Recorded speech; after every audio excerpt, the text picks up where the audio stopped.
Yo, what's going on, guys? It's Buns. Welcome back. Today we're doing a 19 Twink 10v10 Warsong Gulch pre-made commentary. Last night I was able to spectate 3 or 4 games. We had some really solid Real ID games that happened last night. And with more and more pre-mades that are happening, I wanted to give a second take on one of the games particularly that I really enjoyed and give a little bit of commentary because I felt like this was a game that I could provide some second take commentary after I had seen it once or twice myself and be able to give a little bit more input and help some of you guys that are getting new into the pre-made scene, whether you guys are joining the 19 bracket over the last couple expansions, trying to get your feet wet, coming in from Legion, or a returning player and you're trying to get an idea of what the meta looks like. So right off the bat, the biggest take in this game and the biggest discrepancy is that the red team has a very strong mid comp and they're dominating the game for most of the time. Now you can see both druids, the blue and the red team, are in stealth right now. They're going for pick, and neither team is really playing defense. So I know right off the bat that they're pretty much going to be okay. The rogues are not contesting, so I'm pretty much just expecting a midfield fight here with no defense going on. But the red team has a little bit better midfield. They're running double arcane mage, and I believe that their FC is actually Boomy. It didn't really matter all that much, just because he was playing so passive most of the game for the red team. But the blue team's opening up in midfield. And the blue team's running a Frost Mage Arcane, so they have a little bit more slows and control over the map, but they have a little less consistent damage. Now on the back line here, Jesse for the blue team opens with a cheap and gets a torrent on 2 heals. But what ends up happening is Jesse ends up getting caught in a Nova and they end up just snowball killing him. So this is really important information for FCs, is knowing where rogues are. So the red team lets their FC Smack God know, hey, we just killed the rogue in mid, and they also snowball another kill onto the hunter. You're pretty much free to cross. They're not going to have anyone that's going to contest you. So Smack God's pretty much going across the field knowing he's going to be okay here. Riptych, on the other hand, he's a Resto Druid. They have a little bit more self-healing, a little bit more instant heals. And he kind of just reads that the red team's a little bit out of position to cut him. The Druid does come over from the blue team, or excuse me, from the red team to try to get a cut. But he knew that he wasn't going to be able to do it alone. And his team didn't rotate over. So they didn't have enough to actually get the cut done, and red team was a little bit slow on rotating. He does get around. Good job by the other boomkin of the blue team, helping out and being there to support just in case he did get contested. So both teams' FCs get behind their midfield fights, which is pretty standard right now in the meta. It's very difficult to stop an FC from getting behind their FC. And that's something that I think is going to continue developing, and people are going to develop strats around getting pressure onto the FC. Because it's the focal point of the meta right now in terms of winning games. The midfield doesn't matter nearly as much, which is one of the main reasons, if not the main reason, why I wanted to show this game today. So right off the bat, Horde team's having a great time in midfield. They have the double arcane mage, they just have more damage pressure, and they're landing kill after kill onto the blue team, and the blue team's really getting pushed hard here with a hook onto the warlock. Lots of damage going out, and they kind of snowball the blue team further and further back into their graveyard. Now, like I said earlier, the red team is a little bit more well built for midfield, but I was surprised to see the blue team really struggling this much, because there's really only like 1 or 2 differences, like double arcane and like possibly double druid, but the druid from the red team was playing very defensive, so I didn't really even know if he was really boomkin or not. But they do have the double arcane mage, and they definitely have a couple more players that have pre-made experience helping them on their damage classes for the red team. So the blue team right now is caught in the back of their graveyard, and this is a bad spot to be in for the red team, actually, believe it or not. So here's the thing. It's really good for the blue team, because if the blue team's struggling at mid and they're really wiping this hard, it's actually awesome that they're in their graveyard. Because here's the thing, they're going to get instant reses, they'll have possibility of getting instant reses if they go in off their death, look for a body res if they die down below. So if the other team's not instantly taking bodies, they may be able to get instant reses, which is great. It'll help them regroup after kills. Or even if they have to wait the full 25, they just are right there and they're right back into the fight, as opposed to, let's say the blue team was playing in the red team's GY and they lost a bunch of members. Not only is it going to take the 25 seconds for them to be able to res, but they're also going to have to regroup with their team. So the blue team's actually in a great spot, considering that they're getting destroyed in midfield this game. They're pretty comfortable, and they have a lot of players that have pre-made experience as well too, so they're comfortable being in this position. And when it really comes down to, at the end of the day, having pressure on the enemy team's FC, they're fine with this. They have some seasoned players on the blue team. They can handle this, and they just want to get looks onto the FC. And one of the great things about being in your graveyard is it gives you a little bit of a height advantage to kind of jump down and make some explosive plays onto the enemy team's FC, who you see like has to play pretty close. Kind of staying within probably like 10 to 20 yards of their FC. Now for the blue team right now, you can see Rocked, the Boomkin, is going behind their FC. And the mage from the red team's coming back. Rocked is going to go over and go get Zerker from the Alliance Zerker hut. And you can see for the red team, look, even though they're dominating mid, hey, if they do get a kill, it means more for the blue team because their mage, for example, had to run all the way back, which probably took him about 30 seconds or so to get back on top of the 25 he had to wait for res. So now he's back into the fight. They're still doing a great job. I mean, they're still controlling midfield. Now here's one catch too. It's actually really good for the blue team's FC that they're kind of caught in this position that they are now, which you would say, wait, how is it good that the blue team is in a good spot here with their flag caught in the back of their GY? Well, the great thing is Ripduck, and this is going to happen a lot during the games, is blue team's very aware, they can also pass the flag up. So they can pass the flag up from ground level by right-clicking the flag or having a drop flag macro and pass it up. Now what's going to happen here is one downfall. Is because you have nowhere back to go, sometimes you can get explosive kills on the front line, but a great repick into a pass off on an instant res allows them to get the flag back to Ripduck. So sometimes you can get your back up against the wall, quite literally, and get pushed by a coordinated front line. And the blue team fell asleep a little bit on heals, double mage connected, and they were able to get that kill. But they weren't able to secure the pick. And one of the big things in actually being able to secure the pick and making strong FC pushes is having backside pressure. And the bad thing about being in the back of your graveyard for the team, the red team in this example, for trying to push the blue team's FC, is it's really time consuming and actually more difficult than you think to send players around and have them cast on the enemy team's FC from the top of graveyard, because they're, yes, can you get your damage off? Yeah, but you're not actually going to be in like click range of getting it unless you commit down. And when you commit down, that's really scary. You have to really commit down, and the enemy team could just really punish you for being on ground level with all their melee and everyone else. So harder for the red team to actually secure their kill, and with the blue team having the option now of passing up to mid-level, they're in a pretty good spot. Now you see the blue team here, like that Warlock actually went in for a solo play, just random dive on the FC, which, you know, isn't really that good, but there is something to be noted here, as we can see the mage blinking in and getting some damage onto this FC as well too. The one thing to be noted is the blue team actually does gain a little bit of positioning, so they're not quite as tucked up into their GY as they once were. They have a little bit more positioning on the front side of their graveyard, and they're going to have reses fairly quickly, so coming off 25 seconds and then instantly getting regrouped. Hey, it's not the end of the world sometimes if you want to make pushes like that to get a little bit of positioning, but definitely was not coordinated, let's just say that. Now the blue team is setting up a go in the FC. We see the Rogue behind and the Boomkin, and this is pretty normal to see in the meta right now, sending your stealthies behind for backside pressure because you want to sandwich the FC. Now one thing to note here is the blue team setting up a kill. They have their Harpoon going in, Ray of Frost going in, but they actually survived the initial opener even with all the damage. But Smack God, who didn't really get that much action in terms of the enemy team pushing him, instead of kind of kiting back, he ends up hesitating and getting caught off guard, and he doesn't really move anywhere. And the problem with that is you want to move away from the enemy team's front line and actually run into the engaging Boomkin that's behind you. You want to run into that Boomkin, get away from the enemy team's hunters that could be making into the play by harpooning in, get away from the mages that could be blinking in or goblin jumps coming in. And what happened there is they actually saved him on the initial go, which I was really surprised when it happened. It was very high stacks. But had he had kited back, he actually might have lived, because you just need to get yourself out of the situation where you get sandwiched. Now, a great thing by the red team here is that they don't lose their composure, though. They've got a lot of pre-made experience on the red team.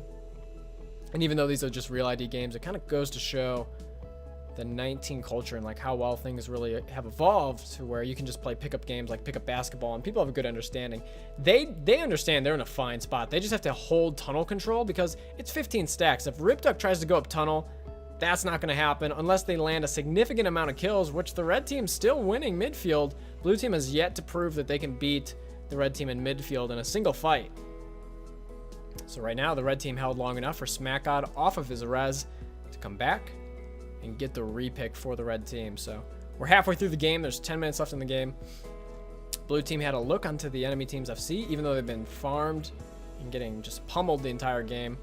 One thing to note here, SmackOdds looking like he wants to come out tunnel. I kind of caught Jesse on the back end getting killed in mid. And one thing that was really interesting to me is I was low-key curious if Jesse was in stealth. I pointed it out that it looked like the FC was going to come out tunnel, but then the red team communicates about halfway when he's down tunnel, hey, you can't go out tunnel because look, he turns around. Which, good idea by the red team. I wonder what was going through their comms to point that out, because it looked like he was going to come out tunnel.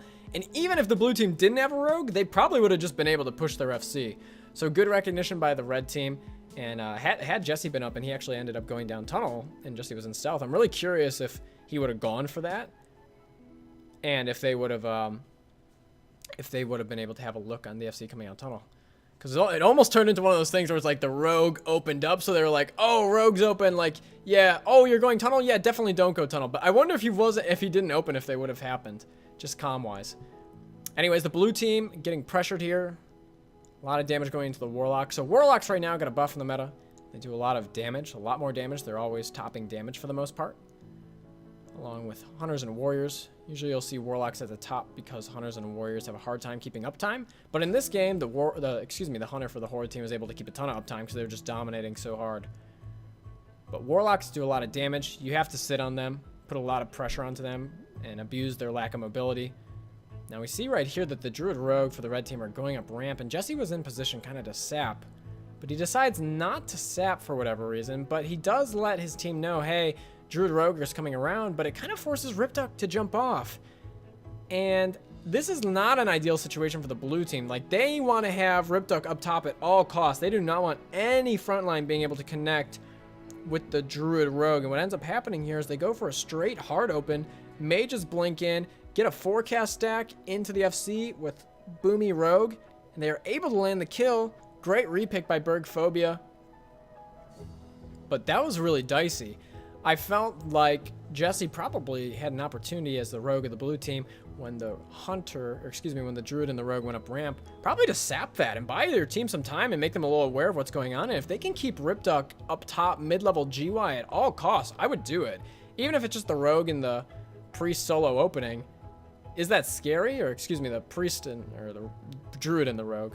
Yes, is the Druid Rogue opening on you scary? Yeah, it is. But hey, I'll take Druid Rogue over Druid Rogue and their front line, and that's kind of what happened there. The two mages were able to connect for the red team.